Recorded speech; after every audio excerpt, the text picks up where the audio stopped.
rather grey, and I'm just going to walk up my garden path and round the corner. We've had a bit of tree decimation go on, so there was a lovely tree that just shaded this corner. It's come down.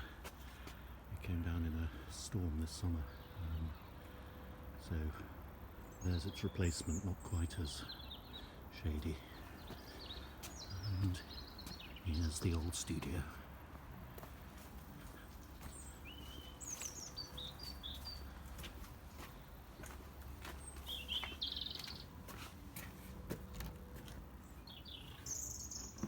And there's Katie working away. Oh, she's acknowledging me. And here's my desk. And I've just done a cover. Each month I do a cover for the Literary Review, and they send me review copies of whatever book is featured on the cover. And this issue, which is the Christmas double issue, they focused on this lovely book called The Lighted Window, Evening Walks Remembered, by Peter Davidson. And it's I haven't read it yet, I'm looking forward to it, but essentially it is just a collection, I suppose, of observations of walks at night, looking through lit windows. We've all done that in the past. And what I thought I would do, just to get started, is do a little exercise I sometimes recommend, particularly on a Monday morning, just to get one started, which is pick up a book, a random book, and open it at any page, and just point to a line. What have we got? Pointing. Glimpses that momentarily manifest a reality coming close. So that is my title.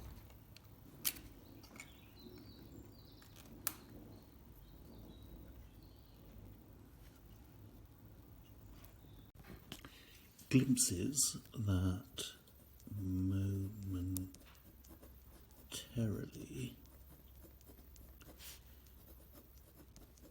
manifest a reality. So that will be the subject of whatever this drawing I'm going to do this Monday morning is going to be, and it's nice. It sort of seems like an interesting title taken at random from this beautiful book, page 55 of The Lighted Window. Someone just came and visited me. A publisher was passing and knocked on the door, which is why there was a slight break in filming what I suppose I'm going to be calling my daily studio chats, where I just want to talk about what I might be doing and show a drawing in progress, and just sort of film it and post it up so that you can sort of get a sense of where I work and what I might be doing at any one time. And there's something about the that phrase, that sort of glimpses that momentarily manifest a reality, that's got me thinking. I don't know, a sort of something slightly spooky about the way that sounds. So I think this is going to be a slightly spooky drawing, which I quite enjoy. It enables me to play around with drapery, figure cowled and cloaked. That's not an oxymoron. A glimpse. William de Kooning, the painter, famous expressionist painter of the later 20th century, he talked about something called the slipping glimpse, and I think that's maybe similar, where you just catch something out of the corner of your eye, it makes an impression, and then you sort of later paint or draw that glimpse. And I like the idea of a slipping glimpse, and glimpses that momentarily manifest a reality is a nice thought. So it's I suppose you're walking through a city, you turn a corner and you just see something, a little tableau, and then you move on, or it disappears, or the light goes out in the room and things are pitched into darkness, and you're just left with a instant memory of what you might have seen. Actually, I think, to get sort of maybe inappropriately deep on a Monday morning, I often feel that drawings tend to be things for me that, particularly when I'm drawing in this rather free style, tend to be things that sort of grow organically and present themselves, a little bit like the folds of this cloak, which seem to be just sort of manifesting themselves on the page as I talk. And I think sometimes that sort of freeing up so that you don't overthink when you're drawing in this form, and often this is why drawing in sketchbooks is great, but I also like the idea of ruling out a frame so that it feels formal, and then just drawing something very spontaneous with no sort of guidelines or anything. Just I'm not saying one shouldn't use guidelines. I do them all the time, sort of underdrawing with pencil and stuff. But when the drawing doesn't particularly matter, it's sometimes nice just to take a chance on things and just sort of draw straight off and see what happens. And often, when you start doing it, it can feel awkward, and you come across all sorts of technical compromises you're making because you're drawing sort of straight off. But I think after a while it can reward you with the unexpected, and sometimes drawings that are done in this very free style can feel spontaneous because they are, and you discover things that if you were intentionally trying to do something, you might not achieve. So it's always nice, I think, to keep that looseness and openness in drawing. I've spent my career overworking things, starting with lovely free drawings and then slowly strangling them with technique until they sort of disappear into a sort of stiff and overworked composition. And I always know there comes a moment where the drawing sort of dies on the page. So I've always been in awe of illustrators like E.H. Shepard, who just seems to manage this beautiful transition from a preparatory drawing into something that then appears, an ink drawing that appears in the pages of Winnie the Pooh or Wind in the Willows, and it has all the freedom and life of a sketch, but also all the wonderful sort of formal artistry, preserved within it, and I just find that rather awe-inspiring, and something I aspire to, but have yet to fully manage, I think. And I suppose the closest I get is when I'm drawing like this.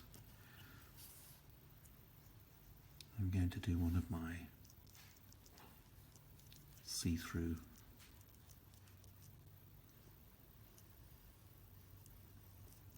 effects, which I quite enjoy doing. So you get a sense of the ethereal quality of this slightly sinister figure. I think I feel an archway.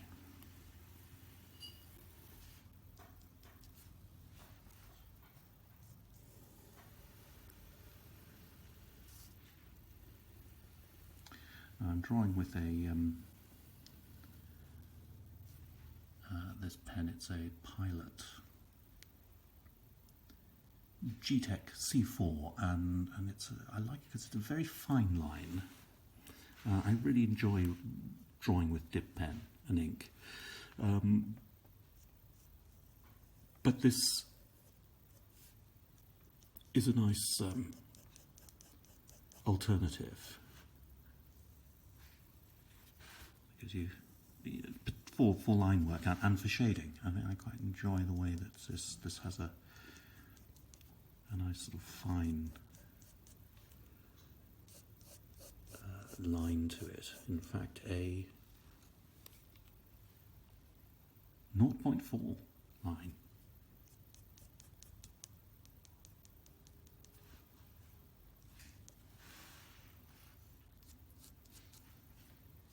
So here is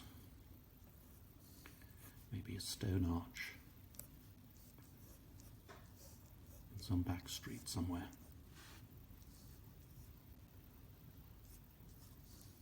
And an apparition is glimpsed.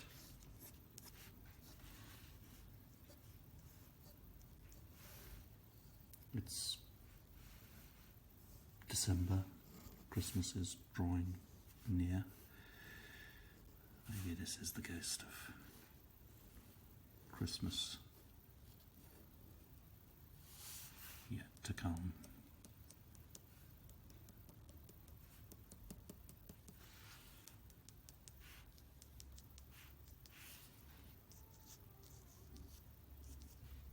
And it's the process of drawing I find enjoyable. It's contemplative. You know, you can think of lots of different things as you draw. Not necessarily what you're. It might not be anything to do with what you're drawing. It can just be, you know, general thinking about the world as you make marks on paper.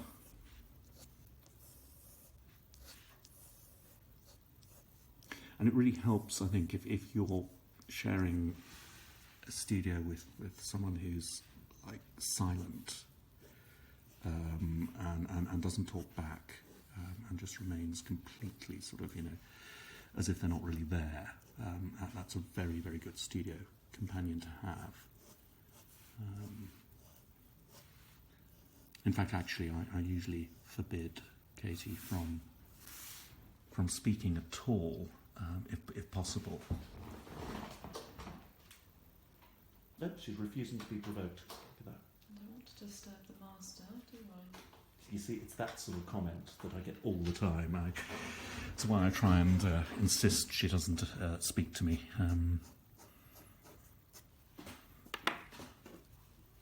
But she has been listening to me in tone in this slightly pretentious way for a while. Now, this is something I really enjoy doing, which is colouring in. I do love colouring in, and I'm colouring in with a nice thick blue pencil.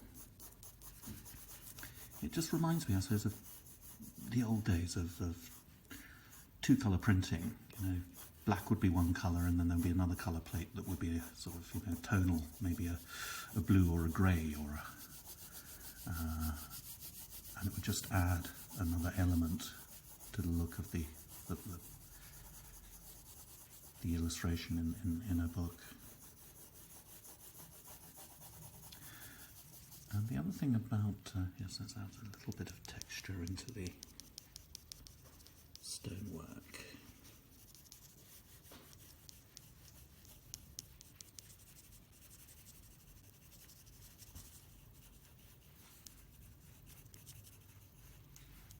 The thing I really enjoy about working in the studio is that sort of sense of, you know, sometimes bustle and movement and conversation and things going on can be sort of invigorating and energizing. I mean, for many years I used to work at a desk in a newspaper office, and, you know, all sorts would be going on. You know, journalists shouting and jumping up and down, and people having meetings and coming and going, and it was quite nice to be a sort of in a quiet corner while there was sort of bustle going on all around. But actually, latterly, with for when one can sort of scan and send things in that, from a distance. I haven't been into newspaper offices to work. I just don't need to. But I've really enjoyed it in the sense the studio is a quiet place. Just the distant sound of someone mowing their lawn or cutting down a tree branch is all that's disturbing the peace on this Monday morning. And you can sort of lose yourself in thoughts. And just for a little while, the world out there doesn't intrude too much.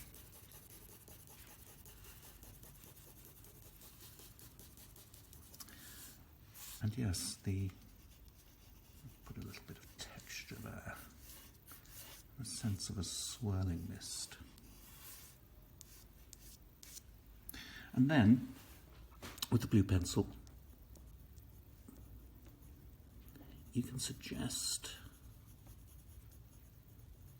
intricacy and detail in the background. And it sort of feels nicely atmospheric because it's blue. Blue remembered hills, blue remembered landscapes.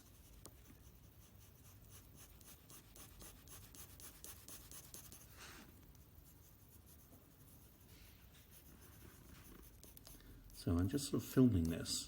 It's not terribly professional, but I'm filming it holding the camera in one hand and drawing with the other.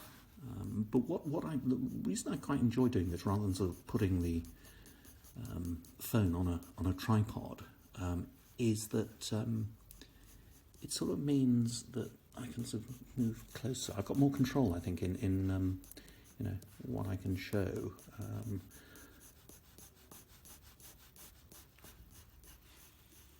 It just feels more sort of natural and less formal than having something sort of fixed to a tripod above my head.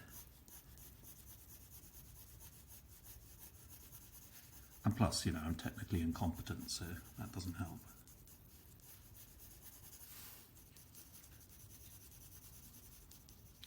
So,